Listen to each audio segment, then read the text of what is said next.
अस्सलाम वालेकुम जी। आज का लेक्चर हमारे पास है derivation of Lagrange equation from d'Alembert principle. तो जनाब लास्ट हमने जो लेक्चर देखा डी-एलम्बर्ट प्रिंसिपल को स्टडी किया था, आज हम वहीं से आगे कंटिन्यू कर रहे हैं और लैग्रांज इक्वेशन को ड्राइव करेंगे फ्रॉम डी-एलम्बर्ट प्रिंसिपल। अब ये जो इक्वेशन 1 आप देख रहे हैं, ये स्टेटमेंट है एक तरह से डी-एलम्बर्ट प्रिंसिपल की कि भाई F I minus D P I over D T into delta R I is equal to zero. अब यहाँ पे जो डेल्टा आर आई के कोफिशिएंट हैं, हम कहेंगे हम इन्हें जीरो के इक्विवेलेंट नहीं कर सकते। क्यों? क्योंकि अभी कंस्ट्रेंट के साथ ये जुड़ गए हैं। तो आपके पास ये डेल्टा आर आई इंडिपेंडेंट नहीं है, यानी जो आपने जनरल कोऑर्डिनेट अभी नहीं लिए, अब आप एक नॉर्मल कोऑर्डिनेट को डील कर रहे हैं जो कि जिसमें कंस्ट्रेंट्स की इक्वेशन है। तो मुझे कंस्ट्रेंट्स को निकाल के चीजों को स्टडी करना है। तो मैं क्या करता हूं कि आप चाहते हैं कि ये प्रोडक्ट जीरो के इक्विवेलेंट आ जाए, यानी फ्रिक्शन वाली फोर्सेस एक तरह से खत्म हो जाए। तो हम क्या करेंगे कि यहाँ पे जनरलाइज कोऑर्डिनेट में डेल्टा आर आई को ट्रांसफॉर्म करेंगे ताकि वहां पे कंस्ट्रेंट ओमिट किए जा सकें। ठीक होगी बात। तो अब इसका मतलब हम कैसे लिख सकते हैं इस चीज को, वो हम देखते हैं कि भाई आपके पास यहाँ पे यही आपके डी-एलम्बर्ट प्रिंसिपल है, डेल्टा आर आई हमने जो वर्चुअल डिस्प्लेसमेंट में पढ़ा था कि वो बराबर हो सकता है किसके, पार्शियल आई और partial Q I partial into delta Q I के।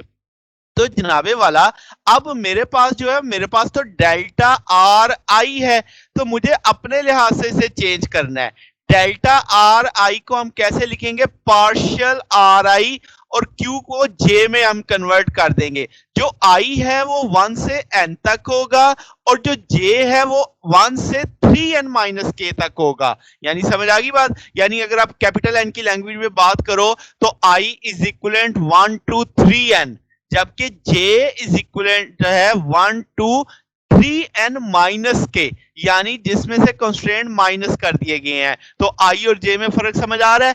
I आपके पास नॉर्मल कोऑर्डिनेट्स हैं जिसे हम बोलते हैं कि 1 टू 3n, जिसे 3n यानी 3 डिग्री ऑफ फ्रीडम है, 3n डिग्री ऑफ फ्रीडम के, जबकि J जनरलाइज कोऑर्डिनेट है, ये है आपके पास 3n माइनस के तक। तो ये बात बस ज़हन में रखनी है। अब आपने I और J आएगा तो उससे परेशान नहीं होना अब आपने। ठीक है जनाब। तो अब आपने डेल्टा आर आई की वैल्यू प्लेस कर दी है यहाँ पे। अब आपके पास यहाँ पे एफ आई जो है, इसे अगर हम लिखें इस डेल्टा वाले फैक्टर को इनसाइड मल्टीप्लाई कर दें तो वो एफ आई से भी मल्टीप्लाई होगा, डीपीआई ओवर डीटी से भी मल्टीप्लाई होगा, बीच में नेगेटिव का साइन आ जाएगा। यहां से हम क्या करते हैं, F I partial R I partial Q J, इसको तो हमने नाम दिया हुआ है, हमने इसे जनरलाइज्ड फोर्स पढ़ा था और आपको याद होगा हमने इसका फार्मूला पढ़ा था, F X partial X over partial Q J plus F Y partial Y over partial Q J plus F Z partial Z over partial Q J. अपने जनरलाइज फोर्स वाले टॉपिक में ये पढ़ा था। ठीक होगी बात। तो इसका मतलब ये हुआ कि अब आपके पास इस टूल में यहां पे F I partial I partial Q J की जगह हम क्यू जे मेंशन कर सकते हैं, तो वो मैंने क्यू जे मेंशन करके लिख दिया। अब डीपीआई ओवर डीटी को इनसाइड मल्टीप्लाई कर देते हैं। इसका कलर मैंने चेंज किया क्योंकि आइंदा जितनी भी अभी मुझे सारी डेरिवेशन करनी है वो सिर्फ इसी के लिए करनी है। एट द एंड मैं वैल्यू जाके इक्वेशन 2 में दोबारा लेके आऊंगा। तो याद रखना है कि इक्वेशन 2 में हम वापस आएंगे। ये जो ब्लू कलर का फैक्टर है इसको बस एक अरेंज करके इसमें कुछ चीजें प्लेस करके हम एक इसकी शक्ल बनाएंगे और वापस इक्वेशन 2 में वो वैल्यू प्लेस करेंगे। समझ आ गई बात। तो इक्वेशन 2 अभी हम इसे छोड़ रहे हैं, जहां पे ये जो ब्लू कलर का फैक्टर है इसको लेके अब हम चलने वाले हैं। तो मैंने इसे अलग से करके लिख लिया है। तो अब आप क्या करने वाले हो, मोमेंटम, क्या डीपी ओवर डीटी को हम यूं लिख सकते हैं एम आर डॉट, और आप देख सकते हो कि चूंकि आयत है तो मैंने आयत बाहर रख दिया, नीचे dt है। क्या ये वैल्यू dpi की वैल्यू प्लेस की जा सकती है, d ओवर dt साथ में लिखा हुआ है। ओके हो गया।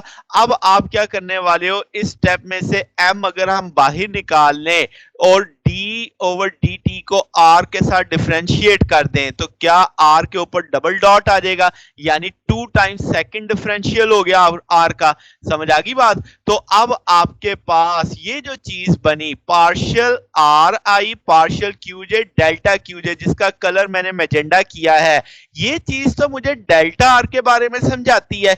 तो क्या इस जगह पे डेल्टा आर प्लेस किया जा सकता है? तो ये इस शक्ल में आ गया, ये ब्लू कलर वाला फैक्टर।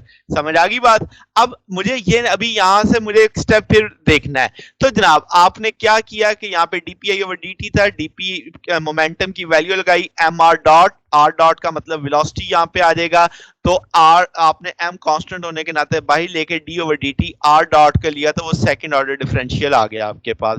फिर आपने देखा कि यहाँ पे जो चीज बाकी बचती है वो तो आपके पास डेल्टा के रिप्रेजेंट कर रही है, तो वो आप उसे डेल्टा आर के तौर पे लिख रहे हैं। मगर अब वापस इस इक्वेशन में आते हैं, यहां पे जो बना M R double dot partial I over partial J, तो आप देखो इसमें से मैं डेल्टा क्यूजे छोड़ रहा हूं। अभी ये रेड कलर में देख रहे हो, ये मैंने यहां से उठाया है, यानी आपके पास M I R double dot partial R I partial Q J, समझ रहे हो ना? यहां से right hand side of this equation में से सिर्फ इतना हिस्सा लिया जिसे मैंने रेड कलर में मेंशन किया है। और याद रखना ये रेड कलर का जो मेंशन है ये वापस मुझे आएगा यहां पे, और जब ये वापस आएगा तो किससे मल्टीप्लाई करेगा? डेल्टा क्यूजे से, क्योंकि डेल्टा क्यूजे अभी मैं नहीं उठा रहा, इसको छोड़ रहा हूं यहीं पे। ठीक है, अब ये सारी वैल्यू आप जानते हो ना किसकी है? इसकी DPI over DT partial R I partial QJ delta QJ की। ओके, अब यहां से सिर्फ मैं इतना हिस्सा उठा रहा हूं M R I double dot partial R I partial QJ, इसे मैं रेड कलर में ले रहा हूं यहां से। क्लियर? Is that clear? ठीक हो गया जी। तो अब आप इसे ले रहे हैं यहां से, इसे मैं लिख रहा हूं नीचे। अब जनाब मैंने क्या किया, ये चीज मुझे चाहिए, तो partial D over D by D T R आपके पास है। अगर आप इसको डिफरेंशिएट करो बाई प्रोडक्ट रूल, तो ये नेगेटिव वाला फैक्टर इस तरफ आना था, मैं इसे उठा के इस जानिब ले आया ताकि आपके पास ये चीज हासिल हो सके जो रेड कलर में लिखी हुई है। बात समझ आई? यानी लगाया मैंने प्रोडक्ट रूल है इसके ऊपर। अब यहां पे ये दो फैक्टर बनने थे, इस वाले फैक्टर को उठा के मैं इधर ले आया जो नेगेटिव में अब आपके पास शो हो रहा है, ताकि ये रेड वाला फैक्टर मुझे हासिल हो सके। बात समझ आ गई? तो ये जनाब, तो अब आपके पास क्या आने वाला है जनाब? अब आप करने वाले हो कि इस फैक्टर के अंदर यहां पे ये जो partial R I over partial QJ है, और यहां पे ये D over D T partial R I over partial QJ, इनकी वैल्यूज प्लेस करोगे यहां पे। समझ आ गई बात? तो अब आपने एक तरह से प्रोडक्ट रूल लगा के उसे सॉल्व सा कर लिया है। तो अब आप इसे कैसे सॉल्व करने वाले हो वो जरा हम देखते हैं। तो अब आप देखो कि partial R I over partial QJ, यहां पे अब आपके पास अगर मैं आर का भी डेरिवेटिव ले लूं तो क्यू का भी डेरिवेटिव लेना पड़ेगा। आर का डेरिवेटिव वेलोसिटी को रिप्रेजेंट करता है, तो क्या मैं इसे partial V I over partial Q dot J लिख दूं? तो इसका मतलब इसकी वैल्यू तो मैं ये सब्स्टिट्यूट कर सकता हूं कि partial V I over partial Q dot J है। अब जरा अगला फैक्टर देखो, अगले फैक्टर में अब आप क्या करने वाले हो कि delta D over D R partial R I over partial Q J, तो क्या अब आप अगर ऑर्डर चेंज कर देते हो, डी टी को अंदर ले जाते हो, क्यू जे बाहर ले आते हो, तो क्या ये सारी चीज वेलोसिटी आ जाएगी? तो क्या partial V I over partial Q J लिखा जाएगा? अब इसमें और इसमें फर्क नजर आ रहा है कि इसमें क्यू जे के ऊपर डॉट है, इसमें क्यू जे खाली है, यानी ये जनरलाइज वेलोसिटी है, ये जनरलाइज कोऑर्डिनेट है। समझ आ गई बात? तो अब ये दो सब्स्टिट्यूशन मुझे वापस प्लेस करनी है किसके अंदर? इक्वेशन 3 के अंदर। अब आप समझ सकते हैं कौन सी वैल्यू कहां पे जाने वाली है। तो मैं फिर भी कलर चेंज करके लिख देता हूं। तो अब आपके पास partial V I over partial Q dot J और partial V I over partial Q J, that's equation number 4 बन जाएगी आपके पास। ठीक होगी जनाब? तो अब आप क्या करने वाले हैं जनाब? अब आपने वो जो सब्स्टिट्यूशंस की थी वो वैल्यू लिख दी। अब इसमें से एक फैक्टर आप देखो M I V I D V I over Q dot J, इस हिस्से को मैं जरा लेता हूं, ये जो ब्रैकेट में लिखा हुआ है वो मैं लिखता हूं यहाँ पे। अब यहाँ पे अगर मैं 2 से मल्टीप्लाई भी कर दूं और 2 से डिवाइड भी कर दूं, कोई और काम नहीं कर रहा। अब जब ये 2 से मल्टीप्लाई किया तो इसका ना ये समझा जा सकता है ब्रैकेट वाली चीज 2 दफा आ रही है। तो 2 दफा आ रही है तो क्या मैं इन्हें V I partial V I over partial Q dot J को प्लस करके भी तो लिख सकता हूं। अगर ऐड करोगे तो दोबारा यही चीज नहीं बन जाएगी। तो अब आपके पास इसका मतलब ये हुआ कि आप इसमें से चीजें थोड़ी सी एडजस्ट कर सकते हैं, कि आप समझ सकते हैं एक तरह से प्रोडक्ट रूल सा प्लेस हुआ है। ठीक है, तो अब आप इसे partial over partial Q dot J और वी डॉट वी आ जाएगा आपके पास, वी डॉट वी स्क्वायर होता है। तो अब आप लिख सकते हो इस पैटर्न के तौर पे। तो इसका मतलब ये जो ब्रैकेट वाली चीज है इसको हम रिप्लेस कर सकते हैं किसके साथ, partial over partial Q dot J और क्या है 1/2 M I V I square के। तो मैंने इसी सारे को थोड़ा सा सिंप्लीफाई करके यूं लिख दिया है कि ये सारी जो चीज इसका पहला और आखिरी फैक्टर बराबर है। ये दैट इज इक्वेशन नंबर 5 बन गया आपकी। ठीक है जनाब, तो अब आपके पास क्या आने वाला है। अब अगर आप देखो तो ये समेशन वाला फैक्टर तो काइनेटिक एनर्जी का है, तो ith पार्टिकल की। तो क्या मैं इस चीज में यहाँ पे t की वैल्यू ना प्लेस कर दूं, तो partial Q T over partial Q J, क्या ये बराबर लिखा जा सकता है summation M I V I partial V I over partial Q dot J के।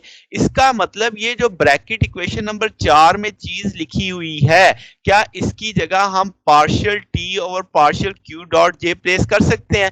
इसी तरीके से हम साबित कर सकते हैं कि partial T over partial Q J बराबर आ जाएगा, यानी अब नीचे वो क्यू आपके क्यू के ऊपर डेरिवेटिव नहीं है, सादा क्यू के लिहाज से आप इसे डिफरेंशियल कर रहे हैं तो वो इसी के बराबर आएगा।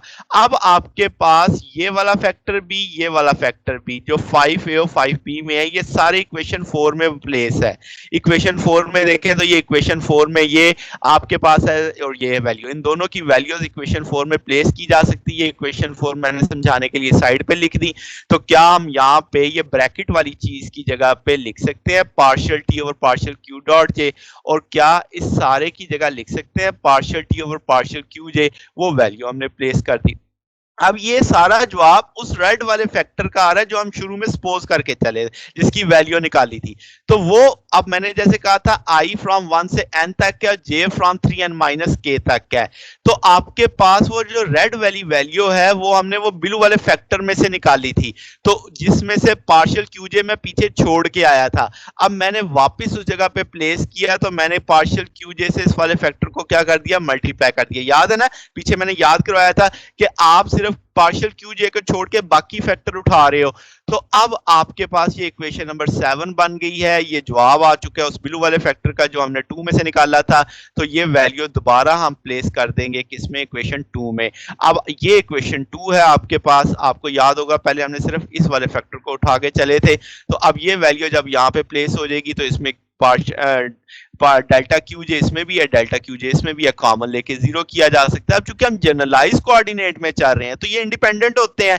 तो अब आप इसके कोफिशिएंट को कर सकते हैं कि भाई इसका डिस्प्लेसमेंट जीरो हो सकता है। ठीक है, तो अब आपके पास इसके जो कोफिशिएंट हैं वो हम इक्वल टू जीरो कर देते हैं। तो ये Q J D over D T partial T over partial Q J, और ये सारा फैक्टर लिखा गया। इसमें से क्यू जे को इधर ही रहने दो, बाकी फैक्टर उठा के दूसरी तरफ ले जाओ। तो ये क्यू जे जनरलाइज फोर्स आ गई आपके पास। ठीक है, अब इसमें मैंने कहा कि n आपके पास यहाँ पे क्या है, ith पार्टिकल के लिए था। 3n मैन के इंडिपेंडेंट कोऑर्डिनेट जनरलाइज कोऑर्डिनेट थे, इंडिपेंडेंट क्योंकि वो किसी पे डिपेंड ही नहीं करते। तो अब हम इसे लैग्रांज इक्वेशन की जानिब लेके जा रहे हैं। अब आपके पास ये जनरलाइज फोर्स है, तो हम कहेंगे ये कंजर्वेटिव और नॉन कंजर्वेटिव दोनों के लिए होल्ड करेगी। तो आपके पास अगर हम कंजर्वेटिव सिस्टम देखें तो F बराबर होता है किसके, माइनस डेल्टा वी आई के, ग्रेडियंट ऑफ पोटेंशियल के। ठीक है, अब V यहाँ पे किसको रिप्रेजेंट कर रहा है, पोटेंशियल ऑफ ith पार्टिकल को। तो क्या हम यहाँ से ये जो जनरलाइज फोर्स की वैल्यू है यानी क्यू जे जो मैंने निकाला है वो इस जगह पे प्लेस किया जा सकता है, एफ आई की वैल्यू इस जगह पे, ये जनरलाइज फोर्स का फार्मूला हमने पढ़ा हुआ है, यहाँ पे एफ आई की वैल्यू मैंने प्लेस कर दी। ठीक है, अब आपके पास वो नेगेटिव में था, नेगेटिव मैंने बाहर ले लिया है। अब आपके पास अगर आपके delta V I partial V I over partial R I के बराबर लिखा जा सकता है, तो अब आप क्या करने वाले, क्योंकि वी आई जो आपका पोटेंशियल है वो पोजीशन और टाइम के लिहाज पे, आपने कहा जैसे आपकी पोजीशन डिपेंड करती है वैसे पोटेंशियल भी पोजीशन पे क्या करता है, डिपेंड करता है। तो अब आप क्या करने वाले हो कि भाई इस जगह पे डेल्टा वी आई की जगह हम प्लेस करने वाले हैं partial V I over partial R I, ठीक है। नेगेटिव अभी बाई चल रहा है, पार्शियल आर आई से कट जाएगा, partial V I over partial Q J बच जाएगा। अब ये चीज क्या अगर हम बाहर निकाल लें समेशन वी आई, क्या ये टोटल पोटेंशियल आ जाएगा, तो इसे हम कैपिटल वी से लिख देंगे।